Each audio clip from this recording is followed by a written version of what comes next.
Welcome back to my YouTube channel Battlefield Stories. They kicked her in the head. Minutes later, 3 generals shut down the unit. True military story. The rain came sideways that night, driven hard across the training yard of Fort Mason. Mud swallowed boots, helmets shone with water, and the floodlights painted everything in shades of gray and white. The recruits of Echo Company had been running drills for 14 straight hours, punished for one soldier's mistake that none of them even remembered making. At the center of the formation, Private First Class Mia Harlow pressed her palms into the mud and held her body in a trembling plank. Her arms shook violently. The sergeant's voice sliced through the storm. "Hold it, Private. You drop again, you'll restart the count." She'd been holding for 3 minutes. Her arms were bleeding from the gravel, her lips blue. Still, she refused to fall. The sergeant stalked past, boots slapping in puddles. The rest of the platoon watched, silent and afraid. No one spoke for her. No one dared. Mia had always been quiet, the kind of soldier who followed orders, helped others, and disappeared into the background. She wasn't weak, she wasn't slow, but she was different. She'd come from a small town in Kansas, joined the army to pay for nursing school, and carried a softness most people in uniform had long since lost. To some, that made her easy to target. When the sergeant walked away to answer a radio call, 2 privates, both larger men, exchanged looks. They'd been itching for someone to blame for the endless punishments. The unit's morale had been cracking for weeks. And Mia, silent and small, was the perfect outlet. Maybe if she toughened up, one of them muttered. Before anyone could react, the first kick landed, a heavy boot snapping her head sideways into the mud. She didn't even cry out. The second came from behind, sharp and fast, knocking her flat. The squad gasped, but the fear of rank was stronger than outrage. Nobody moved. Mia lay still, her cheek pressed into the wet earth. The world blurred, thunder, shouting, boots moving. She heard someone laugh. Then everything went black. When she came to, the infirmary lights burned her eyes. A nurse hovered nearby. "Hey, easy there," the woman said softly. "You're okay. You took a bad hit." Mia tried to sit up, but her body refused. Pain shot through her skull. "What happened?" she croaked. "Training accident," the nurse replied, glancing nervously at the door. "That's what they wrote." Mia's eyes widened. "Accident. Rest," the nurse whispered, lowering her voice. "Please, don't say anything yet." But she couldn't rest. Every muscle in her body screamed, yet her mind raced faster. The fear, the shame, the knowledge that in this place, speaking out could end you faster than any bullet. She stared at the ceiling for hours, replaying everything. The rain, the laughter, the silence. By morning, she decided she'd report it anyway. Her report made it 3 steps up the chain before vanishing. No statements were taken, no names recorded. A week later, Mia was transferred to supply duty, temporary reassignment pending evaluation. Her uniform still smelled of mud. Every time she passed the drill yard, she saw them, the men who'd kicked her, standing tall, smirking like nothing had happened. But what no one knew was that someone had seen it. Private Cole Sanders, a first-year recruit from Maine, had been on cleanup duty that night. He'd hidden behind a Humvee, terrified to move. He'd seen the kicks. He'd seen her fall. And ever since, he hadn't been able to sleep. Cole wasn't brave, not in the way soldiers were supposed to be. But he'd been raised by a mother who'd taught him something simple: if you let cruelty stand, you're part of it. So one night, unable to bear it, he walked into the small chapel on base and confessed everything, not to a chaplain, but to the old janitor who worked there after hours. That janitor's name was Thomas Riley, a retired Army colonel who'd served 30 years and quietly kept an eye on the young ones who passed through. He listened in silence, leaning on his broom, as Cole told the story, voice shaking. When the boy finished, Riley didn't speak for a long time. Then he said, "You did right telling me. Now let's do this properly." By morning, the entire base seemed to shift. Colonel Riley made one call.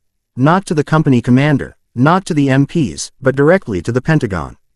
He still had numbers saved from his years of service, and one of them belonged to General Marcus Thorne, Deputy Chief of Army Personnel. Thorne was the kind of leader people whispered about: strict, incorruptible, and known for personally investigating injustice within the ranks. When Riley briefed him, Thorne said only 3 words. Send me the file. Within 12 hours, 3 black SUVs rolled through Fort Mason's front gate. 3 generals stepped out: Thorne, General Patterson from Army Inspector Command, and General Elaine Ross, head of medical affairs. Nobody had seen that many stars on one base since the last war exercise.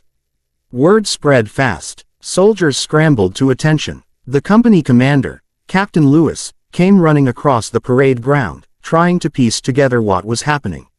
Sir, ma'am, he stammered. If I'd known you were coming. That's exactly the point, General Ross said. You didn't know. The trio walked straight past him toward the training field, flanked by MPs with cameras. They wanted it all on record. Mia stood at attention near the infirmary, unaware of the storm about to hit. Her bandaged head throbbed, but she refused to show weakness. When she saw the generals approaching, her heart stopped. Private Harlow, General Thorne asked, his voice steady but kind. Yes, sir, she whispered. I've read your report, he said. We're here to make sure justice isn't another casualty. For a long moment, no one spoke. Then, behind them, the drill sergeant who'd run the exercise stepped forward, face pale. Sir, this is a misunderstanding. My men. Thorne's eyes cut through him. Your men assaulted a soldier under your command. That's not a misunderstanding. That's a disgrace. The sergeant tried to respond, but the MPs were already moving. 2 privates, the ones who'd kicked her, were pulled from formation. Their faces drained of color. One tried to protest. The other hung his head. Sir, it was just. Don't, Thorne said sharply. Not one more word. For the next 3 hours, the generals went through every document, every witness statement, every training log. They interviewed soldiers individually, behind closed doors, no ranks, no threats. Cole came forward, trembling, and told the truth again, this time on record. The footage was damning. Even a blurred security feed showed the moment Mia collapsed. By evening, the verdict came down. Echo Company, the unit responsible, was officially deactivated. The 2 assailants faced immediate court-martial. The drill sergeant and company commander were relieved of duty pending investigation. The announcement came over the loudspeaker just before sundown. Soldiers froze mid-step. A unit shutdown was almost unheard of. It meant every member reassigned, every record reviewed, every leader replaced. And standing at the edge of the field, wrapped in her fatigue jacket, Mia didn't cry. She didn't even smile. She just exhaled, watching the same rain fall that had started it all. But this time, she wasn't alone. General Ross approached her quietly. You kept your integrity when no one else did, she said. That's rare. Don't lose it. Mia nodded. Ma'am, I didn't want revenge. I just didn't want the next girl to be scared. Ross's eyes softened. And that's exactly why we're here. In the weeks that followed, Fort Mason changed. The story spread. Through whispers, through briefings, through the unseen channels of every military base. Soldiers began to talk more openly about accountability, about compassion, about strength that wasn't built on silence. Mia was offered early discharge with honors and a full scholarship to nursing school, funded personally by General Thorne's Veterans Program. She declined at first, until Ross told her something that made her reconsider. Being strong doesn't mean staying where you were hurt, the general said. It means carrying your values into a place that needs them. So Mia left the army, not in disgrace, but in quiet triumph. Before she departed, she stopped by the chapel one last time.